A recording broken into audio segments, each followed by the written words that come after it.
역대기에 이스라엘의 족보는요, 그 시작과 끝에 이스라엘의 범죄를 언급하고 있어요.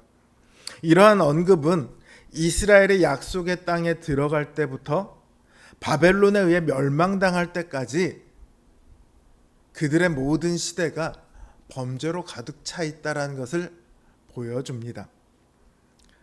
이스라엘이 포로가 된 것은 이러한 일관된 범죄, 돌이키지 않는 범죄의 결과였죠.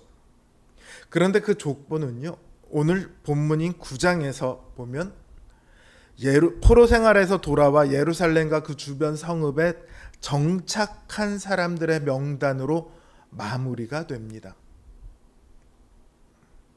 범죄로 사로잡혀갔던 이들이 다시 돌아와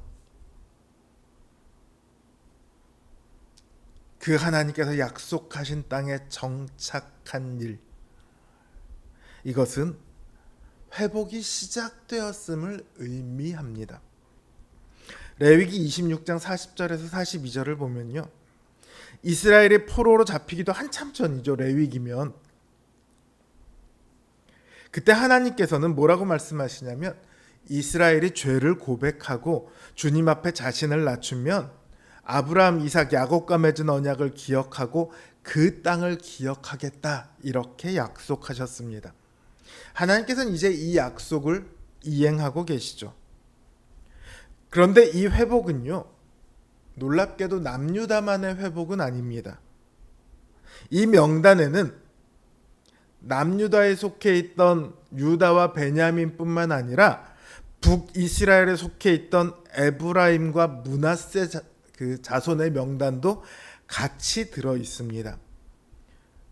그러니까 9장 1절에서 온 이스라엘이 그 계보대로 계수되었다라고 하는 표현은요, 단순히 이들이 바벨론으로 끌려가기 전으로 돌아온 것이 아니라 남유다와 북이스라엘이 나누어지기 전 하나였던 그 이스라엘, 언제죠? 다윗과 솔로몬의 시대로의 회복을 의미합니다. 다윗과 솔로몬의 시대는 이스라엘 역사에서 가장 영광된 시대였죠.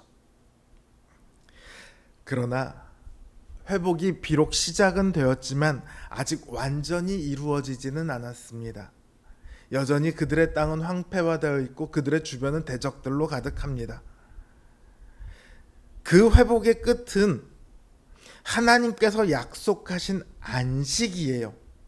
그들은 이제 그 안식을 소망하며 그때까지 기다려야 합니다. 그 기다릴 때는데 그냥 기다리는 것이 아니라 여러 가지 일들이 일어나겠죠. 믿음을 지키면서 기다려야 합니다. 하나님의 백성이란 그 정체성을 그들은 계속해서 지키고 있어야 해요. 그런데 이때로부터 100년이 지나고 나서요, 느헤미야가 사람들을 데리고 포로에서 귀환합니다. 3차 귀환이에요. 그때 보면 이들은 그 정체성을 지키고 있지 못합니다. 부자들은 가난한 동족들을 두고 고리대금을 합니다.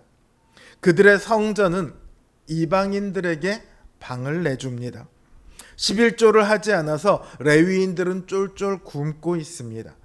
또 백성들은 믿지 않는 이방 사람들과 결혼을 합니다. 이 모습은 바벨론의 포로로 잡혀가기 전의 모습 그대로거든요. 오늘 본문은 그들이 어떻게 그 소망을 붙들고 정체성을 지킬 수 있는가, 그 핵심을 보여주고 있습니다. 2절에서부터 보면 이스라엘 백성들의 족보가 나와요. 그리고 10절을 보면 제사장의 족보가 나옵니다. 14절부터는 레위 사람의 족보가 나오고요. 17절에서부터는 성막 문지기의 족보가 나옵니다. 인원으로 따지자면 제사장, 레위인, 성막 문지기보다 이스라엘 다른 지파 사람들이 훨씬 많겠죠. 그런데 그들에 대한 언급한 양과 비슷한 분량으로 제사장 레위인에 대해 기록하고 있습니다. 이들이 하는 일은 명확합니다. 예배에 필요한 일들을 이들은 합니다. 기구를 만들고 향품을 만들고 찬송하는 자가 되어서 예배를 합니다. 이러한 기록이 보여주는 것은 그들의 삶의 중심에 예배가 있어야 한다는 거예요. 소망을 가지고 믿음을 지키는 삶은 곧 예배하는 삶입니다. 예배가 무너지면 삶은 무너집니다. 예배가 없이 어떻게 거룩한 삶을 살아갈 수 있겠습니까? 하나님을 자신들의 하나님으로 인정하고 그분을 섬기며 찬양하는 것이 예배입니다. 그렇게 그들이 예배하는 삶을 살아가면 하나님께서는 그들을 이제 지키실 겁니다. 그들에게 안식을 주신다는 말이죠.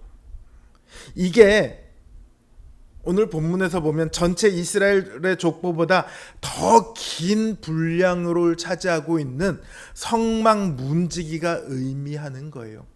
인원수로 따지면 이들이 가장 적습니다. 그러나 그들은 지키는 일을 하는 사람들이에요.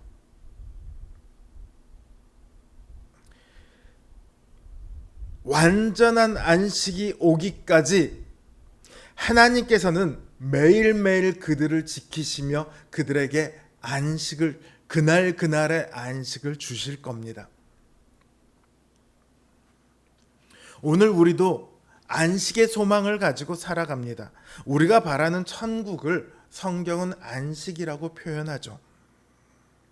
우리가 그 안식에 이르기까지 우리는 이 땅에서 수많은 유혹에 휩싸입니다. 또 고난에 맞닥뜨립니다.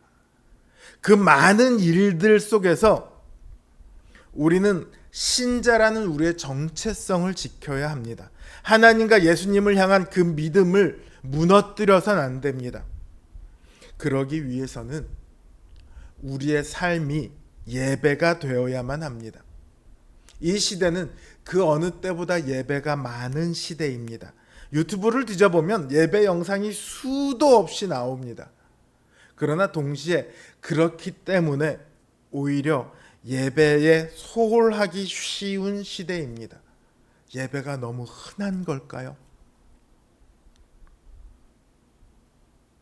중요하다 싶은 일이 있으면 예배에 빠지는 것이 어느새 당연한 일이 되었습니다.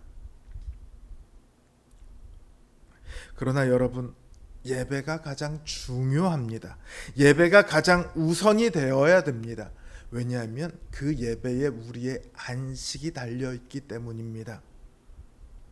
우리는 더 이상 특정 요일을 구분해서 안식일로 섬기지는 않습니다. 예수 그리스도께서 우리의 참된 안식이 되었기 때문이죠. 이제 우리에게는 매일매일이 주님 안에서 쉼과 기쁨을 누리는 안식일입니다. 그러니 우리의 매일의 삶은 당연히 예배가 되어야 합니다.